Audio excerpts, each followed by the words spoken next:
Laidą pristato vežimėliai Emal Junga ir oficialusis jų atstovas Lietuvoje parduotuvės Baby Center.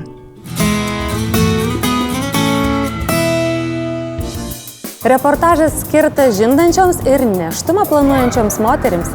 Ką daryti, kai žindyti nesiseka arba kai kūdikį tenka palikti kelioms valandoms.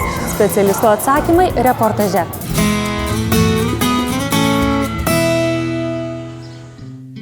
Žindymas – tai geriausia, ką galime duoti savo kūdikiui nuo pirmosios jo gyvenimo akimirkos. Motinos pienas suteikia naudingų maistinių bei imunitetui svarbių medžiagų, padedančių vaikui augti sveikam.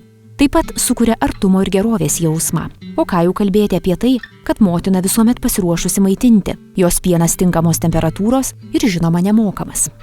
Žindymas visą laiką buvo svarbus iš tikrųjų ir kiekviena mama turi pasistengti žindyti mažylį, ne taip kaip pas mum įprasta manyti 2-3 mėnesius, o iš tikrųjų mažiausiai metus, nes žindymas, motinos pienas yra labai svarbu. Tai didžiausia dovana, mamos dovana, ką gali padovanoti kūdikiui mama nuo pat pirmų dienų.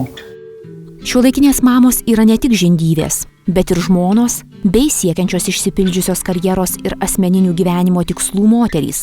Todėl žindymą krūtimi neretai tenka derinti su maitinimu iš buteliuko. Būna visokių situacijų ir prireikus, kad jinai tikrai žinotų, kaip naudotis buteliuku, koks jisai yra, kad žindymas, natūralus žindymas ir kombinavimas kartu su buteliuku nepakenktų, kad kūdikis neatsisakytų krūties, kad tai būtų labai panašu į natūralų žindymą. Nepaslaptis, ateinam į parduotuvę, pasirinkimas tikrai labai platus, asortimentas platus, visur labai marga, gražu ir mamas kartais pasirenka buteliuką gražesnį, nežiūrint į tai, ar jisai teisingas, ar primaitinimas iš jo bus tikrai toks, kaip turėtų būti natūraliai žindant mažylę. Dažnai tenka išgirsti pasakojimų apie tai, kaip mažylio nepavyko maitinti iš buteliuko ir teko girdyti šaukšteliu. Pasak specialistų, taip nutinka, kai vaikas netaisyklingai apžioja žinduką. Tam pritarė ir vaistininkė, kone kasdieną konsultuojanti mamas besirenkančias buteliukus. Jos patarimu, žinduką reikėtų rinktis minkštą ir lankstų, sukurtą pagal krūties formą ir minkštumą, kad maitinimas iš buteliuko kuo labiau primintų žindymą krūtimi. Taip pat reikėtų atkreipti dėmesį, ar žindukas nesusminga. Antraip vaikui bus nepatogu gerti. Jis bus neramus ir prigaudys oro. Svarbu atkreipti dėmesį į žinduką, kurio, kaip matote, yra įspausti tarsi vainiklapiai. Šie vainiklapiai neleidžia žindukui susmukti į buteliuką ir daro žinduką elastingesnį.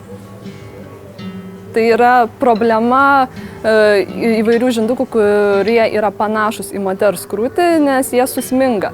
Tačiau šie vainiklapiai tam neleidžia. Kaip matote, kietesnis, tvirtesnis, tačiau pakankamai minkštas, kaip ir mamos krūtis. Dar vienas mamas neraminantis klausimas, ar mažylis nepasprings girdomas iš buteliuko, ar skysčio srovė ne per stipri. Iš tikrųjų dar yra svarbu, kad skylutės, kurias yra nurodytas ant buteliuko, turi atitikti pagal kūdikio amžių. Nes yra skylutė 1, yra 2, yra 3 ir jeigu mažyliui tas pienukas tekės per lengvai, vėlgi jisai ir springs, ir degliuko rizika yra didesnė ir atpilinėjimo. Tai skylučių skaičius irgi turi atitikti pagal kūdikio amžių. Į skysčio tėkmę reikėtų atkreipti dėmesį dar ir dėl to, kad vaikas neatsisakytų maitinimo krūtimi.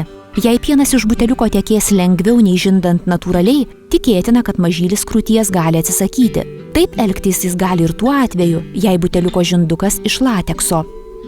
Pats žindukas turi būti silikoninis, nelateksinis, nes lateksas iš tikrųjų duoda tokį pripratimą, jisai turi skonį, jisai turi kvapą, jisai greičiau susidėvi, jį reikia tikrai labai prižiūrėti ir dažnai keisti. Daugelį mažylių vargina dujų kaupimasis, pilvo pūtimas ir diegliai. Apie juos nekartą esame kalbėję savo reportažuose. Dažniausia tokių negalavimų priežastis – kartu su pienu patenkantis oras. Nemažai gamintojų jau pagalvojo, kaip šių nemalonių kūdikiui pojūčių išvengti. Turėtų būti nuo pilvo diegliukų apsauganti sistema. Dažniausiai žymima anti-colic ant dėžučių. Tai galima pamatyti pagal abipus žinduką esančius griovelius. Būtent jie neleidžia geriant orui patekti į pilvuką, o skatina į buteliuką stūmą. Na ir svarbiausias dalykas, į kurį buteliuką besirenkančios mamos turėtų atkreipti dėmesį, tai saugumas. Tiek žindukas, tiek buteliukas negali turėti kenksmingų medžiagų, tokių kaip bisfenolis A, ant pakuotės dažniausiai žymimas BPA. Jei buteliukas atitinka visus išvardytus reikalavimus, derinti natūralų žindymą su nenatūraliu turėtų būti nesudėtinga. Svarbiausia, kad maitinamas mažylis jaustų meilę ir šilumą.